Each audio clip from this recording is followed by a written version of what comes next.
Here now, NewsNation travel editor Peter Greenberg. Peter, thank you. I wanted to start with this whistleblower and his claims. How does that impact the trajectory of this investigation and possible criminal liability? Well, the information that he already provided to investigators is still very active, and will be used in the investigation. But remember, as you mentioned, there are multiple investigations going on, one from the National Transportation Safety Board, FAA safety audits, and then, of course, the reopening of a criminal probe by the U.S. Justice Department.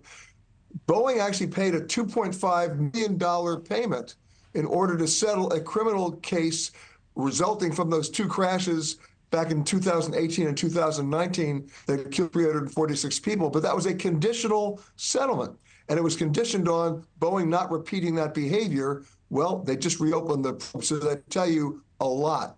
Those are the things that are going on, at least in terms of the Justice Department.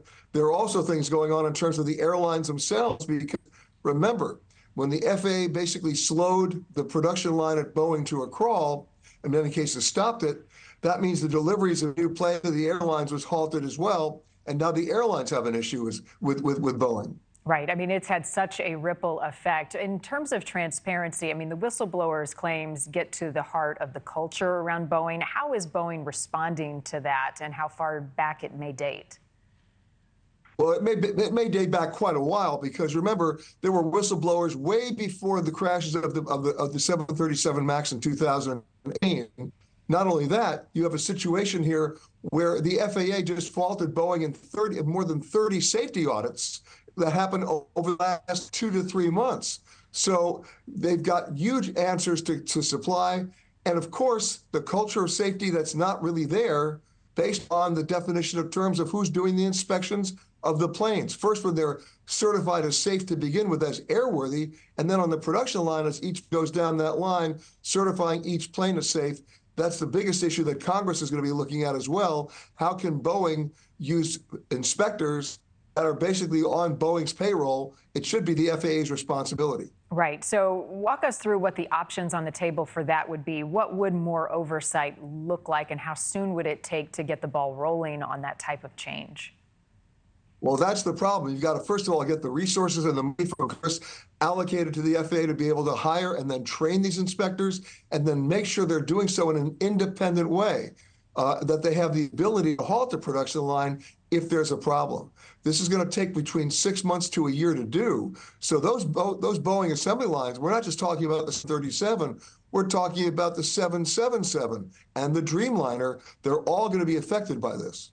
And how much money are we talking being lost for Boeing, not just currently, but potentially as the company works through this? We're talking about hundreds and hundreds of millions of dollars. Keep in mind, the airlines, by the way, in their delivery contracts with Boeing, there are penalty payments provided for if the manufacturer is late on delivery. So that has to be factored into the cost for Boeing as well. So you can't ignore when a door plug blows out, right? We just saw the United flight where the wheel falls off. Has this type of stuff been happening for a while, but now we are more aware of it because people have cell phones, we've captured it? Is there a little bit of that we now are more attuned to it and can capture it?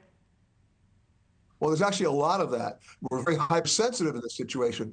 But keep in mind, we have to separate out a wheel falling off a 777, as you see right there, with Boeing safety culture.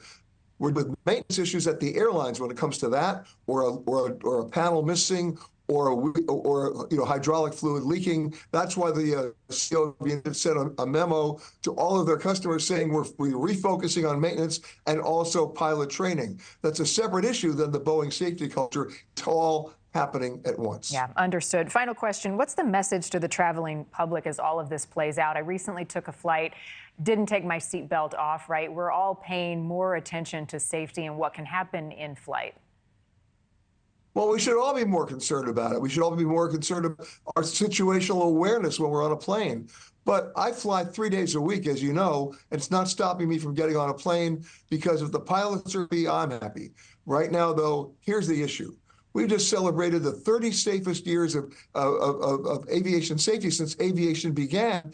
Can we improve on that batting average? Probably not, because it's been that safe.